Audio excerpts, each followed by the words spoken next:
خلق الإنسان علمه البيان.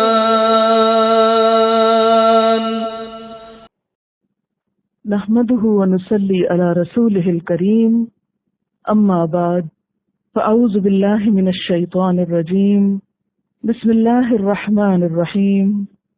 رب اشرح لي صدري ويسر لي أمري واحلل عقدة من لساني يفقهوا قولي. ترجمہ: یا ایہا الذین آمنوا، اے لوگو جو ایمان لائے ہو، اذا قمتم، جب کھڑے ہو تم،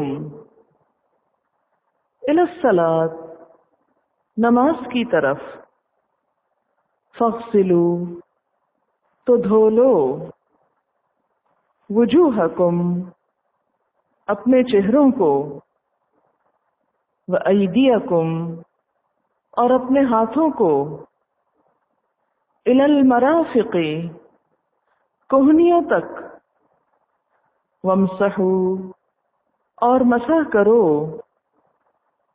برؤوسکم، اپنے سروں کا، وارجلکم، اور اپنے پاؤں کو، یعنی دھو لو،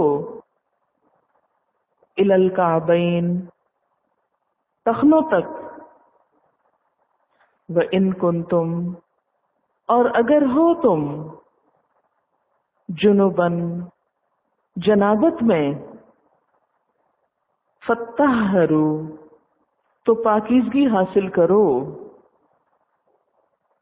وان کنتم، اور اگر ہو تم، مردہ، بیمار، او علی، یا اوپر، سفرن، سفر کے، او جاء، یا آئے، احد، کوئی ایک، منکم، تم میں سے، من الغائط، رفع حاجت سے، او یا لامستم، ہاتھ لگایا تم نے، چھوا تم نے، النساء، عورتوں کو، فلم تجدو، پھر نہ تم پاؤ، ماء، پانی، فتیمموا، تو تیمم کر لو، صعیداً طیبا، پاک مٹی سے، فامسحوا، پھر مسح کرو، بوجوہکم، اپنے چہروں کا، وایدیکم، اور اپنے ہاتھوں کا، منہ، اس سے، ما یرید اللہ، نہیں چاہتا اللہ، لیجعل، کہ بنا دے، کر دے، علیکم، تم پر، من حرج، کوئی تنگی، ولیکن، لیکن، یرید، چاہتا ہے، لیطہرکم، کہ پاک کر دے تم کو، ولیتم، اور تاکہ پوری کر دے، نعمتہ، نعمت اپنی، علیکم، تم پر، لعلکم، تاکہ تم، تشکرون، شکر ادا کرو.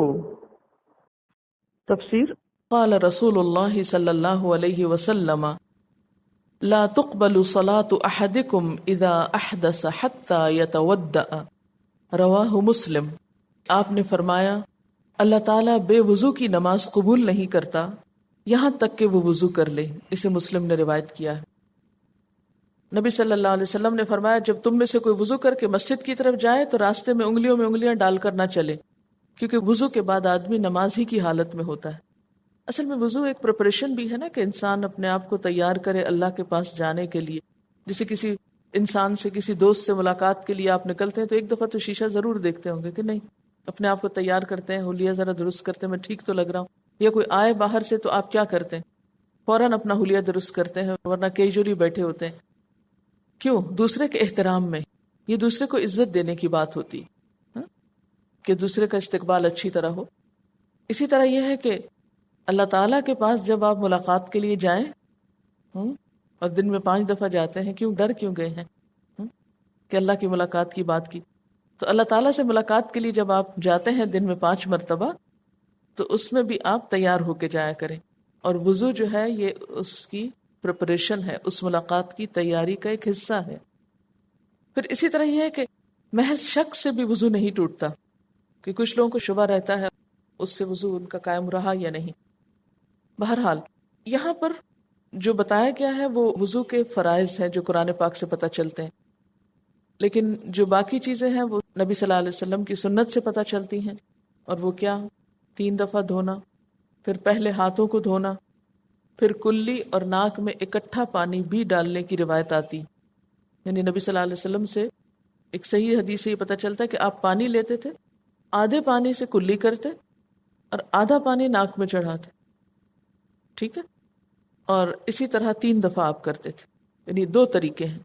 ایک طریقہ کیا ہے کہ 3 دفعہ پہلے کلی کر لی جائے اور پھر 3 دفعہ ناک میں پانی ڈالا جائے. یاد رکھیں ناک میں پانی دائیں ہاتھ سے ہی ڈالا جائے گا، لیکن ناک صاف بائیں ہاتھ سے کیا جائے گا. ناک جھاڑنے کے لیے بایاں ہاتھ استعمال ہوگا.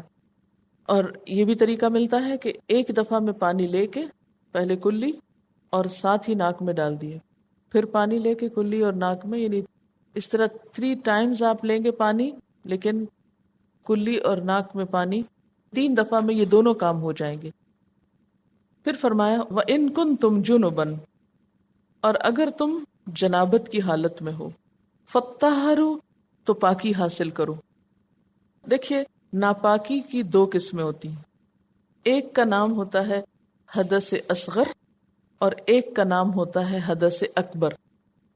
حدث اصغر کا مطلب ہوتا ہے وضو ٹوٹنا، وضو کا نہ ہونا، اور حدث اکبر ہوتا ہے غسل کی ضرورت ہونا، جنابت کی حالت ہونا، جیسے حیض یا مباشرت کے بعد.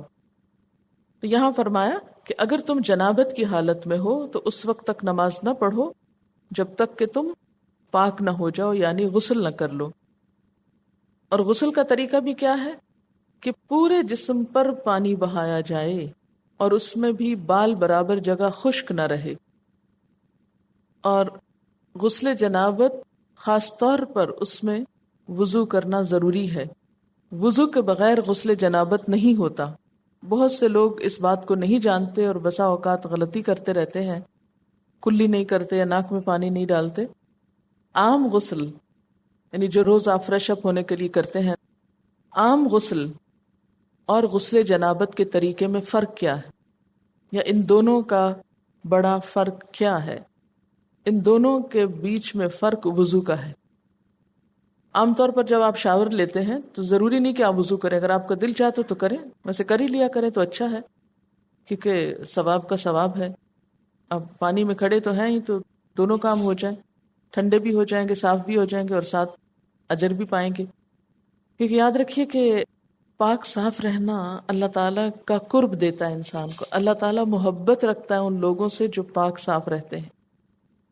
حضرت بلال رضی اللہ تعالیٰ عنہ کے بارے میں ایک حدیث میں آتا ہے کہ حضرت ابو ہریرہ کہتے ہیں کہ آپ صلی اللہ علیہ وسلم نے نماز فجر کے بعد حضرت بلال سے پوچھا، اے بلال، اسلام لانے کے بعد تمہارا وہ کون سا عمل ہے جس پر تمہیں بخشش کی بہت زیادہ امید ہے؟ کیونکہ آج رات میں نے جنت میں اپنے آگے آگے تمہارے چلنے کی آواز سنی ہے. یعنی تیز تیز جنت کی طرف جا رہے. حضرت بلال نے عرض کیا، میں نے اس سے زیادہ امید افزا عمل تو کوئی نہیں کیا کہ دن رات میں جب بھی وضو کرتا ہوں تو جتنی اللہ تعالیٰ کو منظور ہو نماز پڑھ لیتا ہوں، یعنی وضو کے نفل پڑھتا ہوں. تو اس سے ایک تو یہ تھا کہ دن رات میں جب بھی وضو کیا ہو. اس سے کیا پتہ چلتا ہے کہ زیادہ تر وقت وضو میں رہتے تھے. ورنہ تو یہ کہ عام نمازیں تو سبھی لوگ پڑھ رہے ہیں، ان کی اور باقی لوگوں کی نماز میں کیا فرق تھا. یعنی یہاں جو بنیادی گہری بات سمجھ میں آ رہی ہے وہ یہ کہ وہ باوضو رہتے تھے. ٹھیک ہے بعض لوگ بیمار ہوتے ہیں، تکلیف ہوتی ہے، وہ اس حالت میں نہیں رہ سکتے، لیکن اگر آپ اپنی لائف کی ایک روٹین بنائیں، ایک عادت بنا لیں، تو آپ دیکھیں گے کہ یعنی وقت پہ اگر سو رہے ہیں، وقت پہ کھا رہے ہیں، تو آپ کے دن کا زیادہ تر حصہ خود بخود پاکیزگی میں گزرنے لگے گا. اور اس کا اگر آغاز آپ وضو سے کریں تو آپ دیکھیں گے کہ وضو کی کیفیت اور وضو کے بغیر کی کیفیت میں زمین آسمان کا فرق ہوتا ہے. انسان کے اپنے اندر کے سکون میں ایک بہت بڑا فرق پڑ جاتا ہے. تو بات میں کر رہی تھی کہ عام غسل اور غسل جنابت میں فرق کیا ہے. تو عام غسل میں آپ صرف شاور لیتے ہیں، چاہے سر دھوئیں یا اس کے بغیر. لیکن اگر آپ کو غسل جنابت کرنا ہو تو اس کے لیے 2 چیزیں شرط ہیں. نمبر 1 یہ کہ پورے جسم پر پانی بہایا جائے، کوئی حصہ خشک نہ چھوڑا جائے. بعض لوگوں کو میں نے یہ کہتے سنا کہ ہم سر پہ مسا کر لیتے ہیں. نہیں، سر کی سکن جو ہے اس کا بھیگنا بہت ضروری ہے. ہاں اگر کسی کے بہت لمبے بال ہیں تو وہ بالوں کو نہیں دھوئے، یعنی بال جسم سے الگ حصہ ہے، یہ سکن نہیں ہے. تو اگر بال نہیں دھلتے اور بال آپ نے ہاتھ سے پکڑ لیے ایک طرف کو اور شاور کے نیچے سر کو خوب بھگویا، حتیٰ کہ ایک ایک بال کے نیچے کا حصہ بھی بھیگ گیا، اس صورت میں بھی آپ کا غسل ہو جائے گا. اسی طرح اگر جسم پر کوئی چیز لگی ہوئی، مثلا کوئی آٹا لگ گیا ہے یا کوئی نیل پالش لگی ہوئی ہے یا کوئی اور چیز اوپر چپکی ہوئی ہے، ان چیزوں کو بھی آپ ہٹا لیجئے کیونکہ وہ بھی طہارت میں رکاوٹ بنتی ہیں. پھر اسی طرح ضروری بات جو ہے وہ یہ کہ وضو لازم ہوتا ہے غسل جنابت کے لیے. فطہروا میں خوب پاک ہو جاؤ، یعنی بدن بھی دھو اور اس کے ساتھ وضو بھی ہو. اگر آپ وضو نہیں کرتے اس میں تو وہ مکمل پاکی آپ کو حاصل نہیں ہوتی. یہ بہت اہم مسئلہ ہے جس کا ہر مسلمان کو پتہ ہونا ضروری ہے. وَإِن كُنتُم مَرْضَىٰ أَوْ عَلَىٰ سَفَرٍ، اور اگر تم بیمار ہو یا سفر پر ہو، اور پیچھے بھی آپ پڑھ چکے ہیں دونوں کیفیتوں کے بارے میں، یہاں مزید ترتیب سے بات آ گئی. تو اس صورت میں تم نہا نہیں سکتے، وضو نہیں کر سکتے. اب نماز تو پھر بھی معاف نہیں، نہ بیماری میں معاف ہے نہ سفر میں معاف ہے. اب کیا کریں؟ اب فرمایا کہ او جاء احد منکم من الغائط، یا تم میں سے کوئی غائط سے واپس آیا. غائط کیا چیز ہے؟ غائط کا لفظ جو ہے یہ نشیبی میدان کے لیے استعمال ہوتا ہے، ایسی جگہ جو ڈھلوان میں ہو، نیچے کو ہو. اہل عرب کے ہاں گھروں میں ٹوائلٹس نہیں ہوتے تھے، وہ رفع حاجت کے لیے گھر سے باہر دور کھلی جگہ پر نکل جاتے، اور کھلی جگہ میں بھی سیدھے میدان میں بیٹھنے کی بجائے اس جگہ پہ بیٹھتے جو ڈھلواں ہوتی، تاکہ عام لوگوں کی نظر سے چھپ جائیں، اوجھل ہو جائیں. تو وہاں سے پھر غائط کا لفظ جو ہے یہ بطور استعارہ رفع حاجت کے لیے استعمال ہونے لگا. تو کیسے ترجمہ کریں گے پھر؟ یا آئے تم میں سے کوئی جائے حاجت سے، یا جائے حاجت سے مراد کیا ہے؟ ٹوائلٹ سے یا لیٹرین سے، یا کوئی بھی وٹ ایور کسی بھی ملک علاقے میں جو طریقہ بھی استعمال ہوتا ہے. او لامستم النساء، یا تم نے عورتوں کو ہاتھ لگایا. ہاتھ لگانے سے مراد یہاں محض ٹچ کرنا نہیں ہے، اس سے مراد انٹرکورس ہے، کیونکہ اسی کے بعد نہانے کی ضرورت پڑتی ہے. فلم تجدوا ماء، پھر تمہیں پانی نہ ملے. اور پانی نہ ملنے کی کوئی وجہ بھی ہو سکتی ہے، سفر کے علاوہ بھی اگر کسی شہر سے پانی بالکل ختم ہو جائے، چاہے گھر میں ہو آپ اور کہیں سے بھی پانی آپ حاصل نہ کر سکتے ہو، تو ایسی صورت میں پھر مٹی سے طہارت حاصل کی جائے. فَتَيَمَّمُوا صَعِيدًا طَيِّبًا، اور اس کا طریقہ کیا ہوگا؟ فَامْسَحُوا بِوُجُوهِكُمْ، اپنے چہروں کا مسح کرو گے. مسح کا کیا مطلب ہوتا ہے؟ ہاتھ پھیرنا. وَأَيْدِيكُمْ مِنْ، اور اپنے ہاتھوں کو. اب یہاں پر چونکہ مرافق کا لفظ نہیں آیا تو اس لیے تیمم میں صرف ہتھیلیوں کا مسح بھی کافی ہوتا ہے. ٹھیک ہے، یعنی صرف کلائی تک مٹی والا ہاتھ پھیر لیا جائے اور اپنے چہرے پر. یہ تیمم کا طریقہ بتایا گیا. کہتے ہیں کہ ایک سفر میں بیداء کے مقام پر حضرت عائشہ رضی اللہ تعالی عنہا کا ہار گم ہو گیا، جس کی وجہ سے وہاں رکنا پڑا.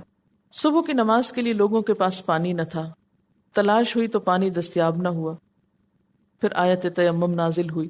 حضرت اسید بن حضیر نے کہا، اے آل ابو بکر، تمہاری وجہ سے اللہ نے لوگوں کے لیے کتنی برکتیں نازل فرمائی ہیں. یہ تمہاری کوئی پہلی برکت نہیں. یعنی جب ہار نہیں مل رہا تھا سب پینک ہو رہے تھے، جب اونٹ اٹھا تو ہار بھی مل گیا، اور سارے قافلے کے ڈیلے کی وجہ سے تیمم کی رخصت بھی مل گئی. وَلَٰكِن يُرِيدُ لِيُطَهِّرَكُمْ، لیکن وہ چاہتا ہے کہ تمہیں پاک کر دے. اچھا، اب ایک معنی تو اس کا یہ ہے کہ اللہ تعالیٰ نے تیمم کی رخصت اس لیے دی ہے کہ تمہیں مشکل میں نہیں ڈالنا چاہتا. لیکن ایک اور معنی بھی اس کا ہے، اور وہ کیا ہے کہ غسل اور وضو کی پابندی انسان پہ ہمیشہ شاق گزرتی، تو بڑا مشکل لگتا ہے اس کو. لیکن اللہ تعالیٰ فرماتے ہیں کہ یہ پابندی میں نے تم کو مشقت میں ڈالنے کے لیے نہیں لگائی. اگر مشقت میں ڈالنا ہوتا تو بیماری اور سفر کی حالت میں تیمم کی اجازت کیوں دی جاتی؟ یہ تو کس لیے لگائی گئی ہے پابندی تم پر؟ لیطہرکم، تاکہ وہ تم کو پاک کر دے. ولیتم نعمتہ علیکم، اور تاکہ اپنی نعمت کو تم پر تمام کر دے. اور اسی کی وجہ سے وضو کے آخر میں دعا بھی کہی گئی، لعلکم تشکرون، تاکہ تم شکر گزار ہو. اب اس میں آپ دیکھیے، ذرا غور کیجئے کہ وضو کر کے کیسے شکر گزاری، یعنی وضو اور تیمم کے بعد شکر گزاری کے جذبات کیسے پیدا ہوتے ہیں. پہلی بات تو یہ کہ جب انسان وضو کرتا ہے تو اس کے دل میں لازماً اللہ کا خیال پیدا ہوتا ہے نا.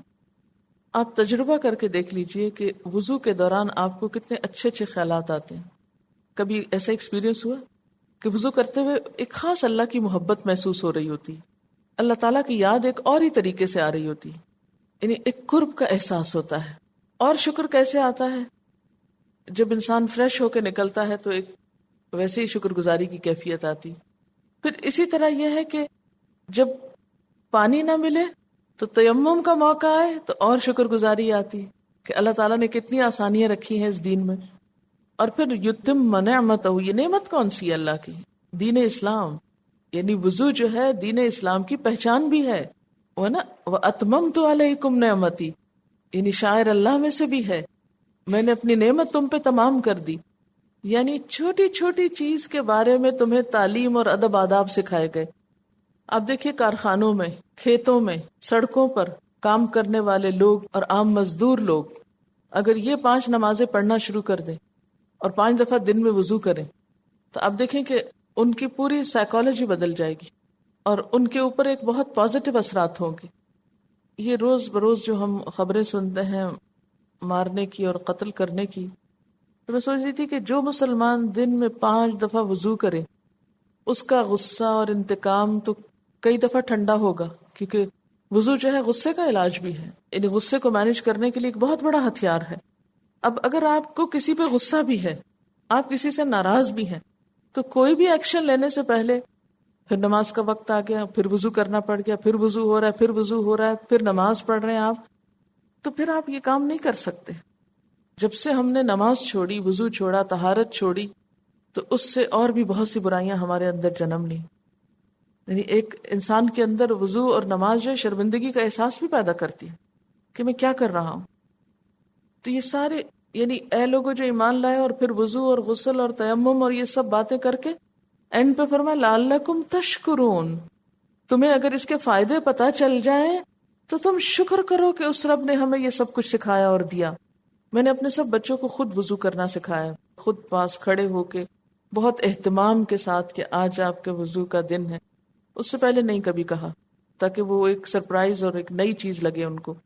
تو آپ یقین مانیں کہ جب میں فرسٹ ٹائم سکھا رہی تھی وضو تو مجھے ایسے لگ رہا تھا کہ اللہ تعالیٰ تو ہم سے بھی زیادہ پیار کرنے والے. اگر وہ یہ وضو فرض نہیں کرتا نماز کے لیے تو ہم اپنے بچوں کو اتنی ڈیٹیل میں کلی اور ناک صاف کرنا کم از کم نہیں سکھاتے. اور ایک حقیقت ہے کہ جس وقت وضو ہوتا ہے اسی وقت ناک صاف کرتے ہیں بچے، اس کے علاوہ تو چاہے منہ دھوئیں بھی تو آپ ان کا ناک نہیں صاف کر سکتے، ٹچ نہیں کرنے دیتے. اور کتنی بیماریاں ہیں جو اندر جاتی ہیں ناک ہی کے ذریعے. تو اتنا پیار آتا ہے اللہ تعالیٰ پہ کہ لعلکم تشکرون، دیکھو جو تمہاری مائیں تمہیں نہیں سکھاتی، جو تمہارے معاشرے نے تمہیں نہیں سکھایا، وہ تمہارے رب نے تمہیں سکھایا ہے. کس طرح اپنے آپ کو پاک صاف رکھو، یہ اس کا کتنا بڑا احسان ہے، کتنی بڑی نعمت ہے اگر محسوس کریں تو. لیکن چونکہ جہالت عام ہے اور ہمیں پتہ ہی نہیں کہ وضو کے فائدے کتنے ہیں، لہٰذا ہمیں شکر گزاری بھی نہیں آتی. ابھی ریسرچ ہو رہی ہے اس پر کہ پانی سے جو علاج ہو رہے ہیں مختلف. اور یہ بات بھی ہے کہ اگر اللہ تعالیٰ تیمم نہیں رکھتے تو ہم بیماری کی صورت میں، مجبوری کی صورت میں پاکیزگی کا احساس کیسے قائم کرتے؟ اور تیمم کے بارے میں بھی آپ جانتے ہیں کہ جو مٹی ہے اس کے بارے میں یہ دریافت ہوا ہے کہ اس کے اندر ایسے اجزاء موجود ہیں جو جرمز کو کل کرتے ہیں. اسی لیے کتا جب پانی پی جائے کسی برتن سے تو اس برتن کو صاف کرنے کا طریقہ بھی بتایا گیا کہ اس کو 7 دفعہ دھویا جائے اور آخری دفعہ مٹی سے اس کو مل کے دھویا جائے. جو چیز مٹی سے حاصل ہوتی ہے وہ ڈٹرجنٹ سے حاصل نہیں ہو سکتی. بعض ریسرچز ایسی ہوئی ہیں کہ ڈپریشن کے علاج کے طور پر وضو کرنا بار بار بتایا گیا ہے. جاپنیز جو ہیں ان کے ہاں ارلی مارننگ کولڈ واٹر میں ڈائیو کرتے ہیں وہ، جس کی وجہ سے they stay young and lively, اور ہم دنوں تک نہانا نہیں چاہتے. اچھا، وضو کی کیفیت کے بارے میں بخاری اور مسلم کی ایک حدیث میں اور خلاصے کے طور پہ آپ کو بتا دیتی تاکہ پوری پکچر سامنے آ جائے آپ کے. بخاری اور مسلم میں ہے کہ حضرت عثمان رضی اللہ تعالی عنہ نے پانی منگوایا اور 3 بار ہاتھ دھوئے اور کلی کی اور ناک میں پانی ڈالا، پھر 3 بار منہ دھویا، پھر 3 بار کوہنیوں تک دونوں بازوؤں کو دھویا، پھر سر کا مسح کیا، پھر 3 بار دونوں ٹخنوں تک پاؤں دھوئے اور کہا کہ رسول اللہ صلی اللہ علیہ وسلم اسی طرح وضو کیا کرتے تھے. اور تیمم کے بارے میں آتا ہے، حضرت عمار رضی اللہ تعالی عنہ کی حدیث ہے کہ ضرب النبی صلی اللہ علیہ وسلم بیدہ الارض ثم تفسخ فیها ومسح بها وجهه وکفیہ. نبی صلی اللہ علیہ وسلم نے زمین پر ہاتھ مارے، پھر ان پر پھونک ماری، پھر آپ صلی اللہ علیہ وسلم نے اپنے منہ اور دونوں ہاتھوں پر مسح کیا. اور کف کا لفظ آتا ہے، اور کف کہتے ہیں ہتھیلی کو عربی میں. تو اس طریقے سے آپ نے مسح کیا. احسن وضو جس میں آتا ہے نا بہت اچھی طرح وضو کیا، اس کے لیے یہ ساری جزا ہے. مسواک کا حکم دیا گیا نا، اور مسواک کا طریقہ بھی آپ کو بتایا گیا ہوگا کہ مسواک جو ہے وہ آپ صلی اللہ علیہ وسلم دائیں سے بائیں کیا کرتے تھے. کانا یشو صفاہو، اوپر نیچے نہیں کرتے تھے، دائیں سے بائیں مسنون طریقہ ہے، رائٹ لیفٹ، ٹھیک ہے. پھر اس کے بعد دائیں طرف کے مسوڑوں کو، پھر بائیں طرف کے، پھر اندر. پھر صرف دانتوں کو نہیں آپ کرتے تھے بلکہ زبان کو بھی کرتے تھے. اور زبان پہ جب آپ پھیرتے جائیں اور حلق تک جائیں تو اس سے کیا ہوگا، ایک دم آپ کو ابکائی سی آئے گی جس سے آپ کے نتنوں میں ایک ویٹنس آ جائے گی. رات بھر کے جو خشک ہو چکے اندر کے نتنے جراثیموں کے ساتھ، وہ اندر سے بھی آپ کے ہلکا سا ویٹنس آئے گی. اور اس کے ساتھ ساتھ یہ کہ جب آپ پانی چڑھائیں گے تو آپ دیکھیں گے کہ ناک پوری طرح کلین ہو جائے گا. اور اس کا طریقہ کیا ہے کہ بائیں ہاتھ سے اس کو بالکل بند کر لیں اور آپ نے ناک کو جھاڑیں، اور پھر اس سے بند کر کے دوسری طرف کو جھاڑیں. اگر آپ بند نہیں ایک طرف سے کریں گے تو پورا ناک صاف نہیں ہو سکتا. یعنی بعض لوگوں کو میں دیکھا کہ دونوں انگلیاں ایسے رکھ کے کٹھا کرنے کی کوشش کرتے ہیں، اس سے کچھ فائدہ نہیں ہوتا، وہ آدھی صفائی ہوتی ہے. جب آپ ایک طرف سے پورا بند کر لیتے ہیں تو پھر پوری طرح آپ کی صفائی ہوتی ہے، اور پھر دوسرا بند کر کے پھر اس کے ساتھ چھوٹی انگلی سے ناک کو بھی اگر نتنوں کو اندر سے صاف کرنا ہو تو اس کو کر سکتے ہیں.